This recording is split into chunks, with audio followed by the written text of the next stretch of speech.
และนี่อย่าลืมพบกับคอนเสิร์ตมินิคอนเสิร์ตของแก้งมดคันไฟ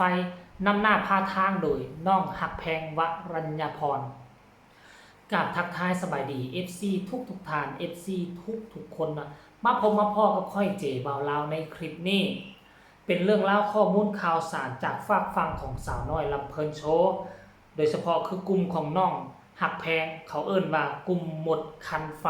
เดี๋ยวค่อยจะไปเว้าที่ไปที่มาและค่อยจะยกประเด็นเอามาส่งเทียบเบิ่งว่ากลุ่มคนของแก้งหมดคันไฟเป็นกลุ่มศิลปินที่มีคุณภาพเทียบเท่าเนาะคล้ายๆคือกันกับเขาเอิ้นไว้อย่างก็แมวล่าของบอสโจเฮ็ดเบิ่งเด้อตัวนี้ไปนี่วงหนึ่งมีแมวล่าวงสองจะมีหมดคันไฟมินิคอนเสิร์ตมื้อนี้มีนัดกันนอกแพงจะไล่สดอยู่ในช่องของนอกแพงเนาะขอทักทายสบายดีมื้อเช้านี้ปกติแล้วเจบอลาก็น่าจะเอาลง 2-3 คลิปแต่ว่าติดภารกิ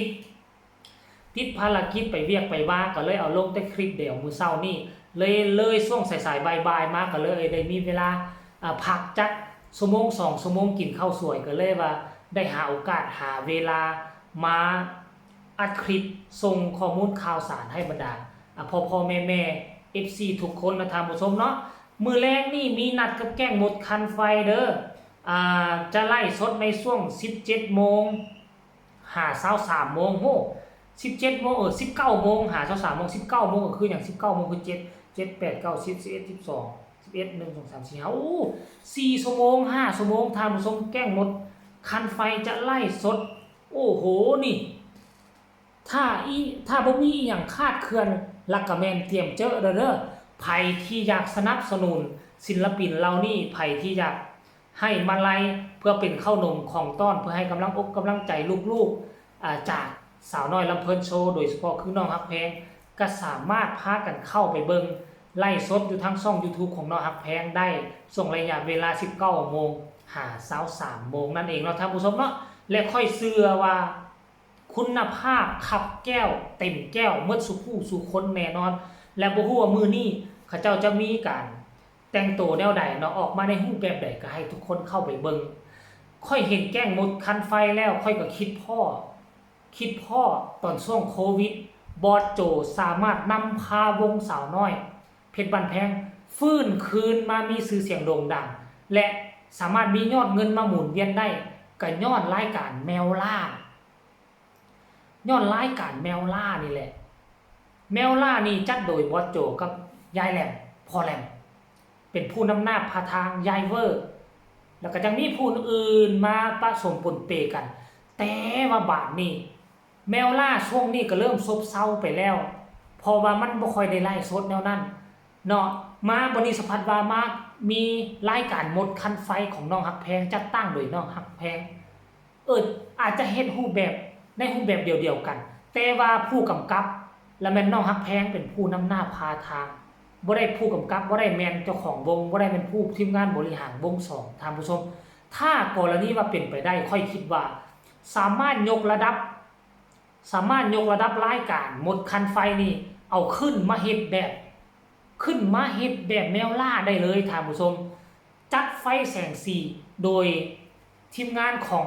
สาวน้อยเพชรบันแพงเลยทีมงานถ่ายทำท่านผู้ชมเอาตัวนั้นมาใช้เลยแต่ว่ากลัวจะไปถึงมือนั่นกลัวจะไปถึงขนาดนั้น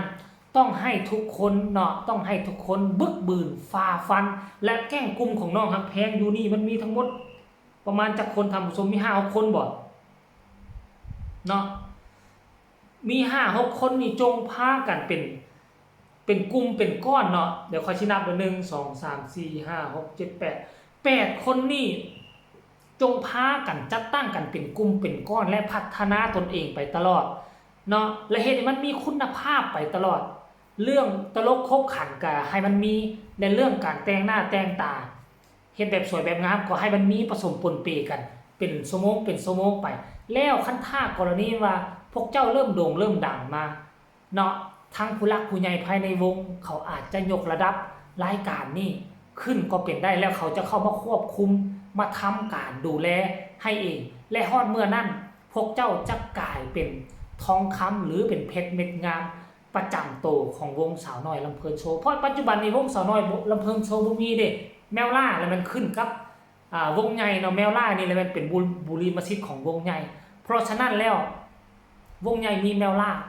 พวกเจ้าต้องเอาวง2วงน้อยนี่มีแก้งหมดคันไฟค่อยว่าแล้วแหละเนาะฮักแพงน่ะเบิ่งไปเบิ่งมาก็คือว่าผู้ใหญ่ก็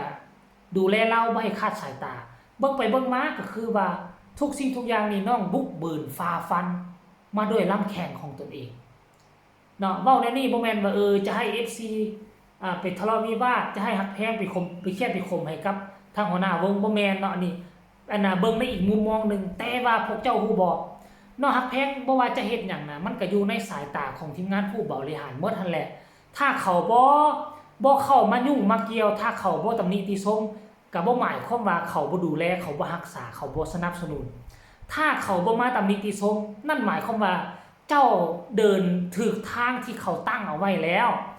เจ้าเฮ็ดเจ้าเดินทางบ่ผิดเจ้าเดินถูกต้องเจ้าบ่มีความผิดอีหยังทั้งหมด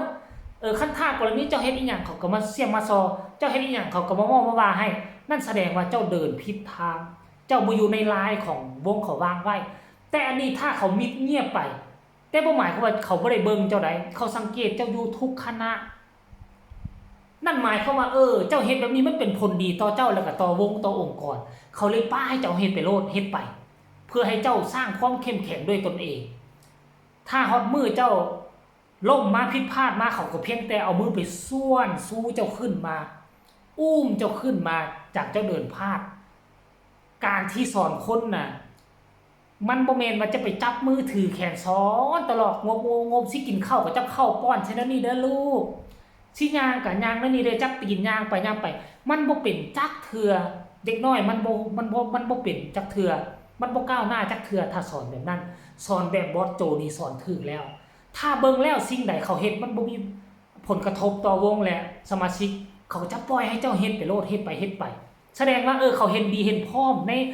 ในการที่พวกเจ้าเคลื่อนไหวแล้วนี่หั่นแหละคันเขาบ่เห็นดีเห็นพร้อมแล้วคันเขาคัดข้องมองใจว่าพวกเจ้าเฮ็ดบ่ถูกเขาจะมาห้ามด่วนทันทีแต่เขาบ่ห้ามบ่หมายความว่าเขาสนับสนุนเจ้าเด้อเพราะฉะนั้นกลุ่มของแก้งคำหมดคันไฟซุมเจ้าเฮ็ดดีแล้วเฮ็ดถูกแล้วจงเฮ็ดไปแล้วอนาคตที่สดใสมันรอท่าอยู่ทางหน้าพวกเจ้าเด้อขอชมเชย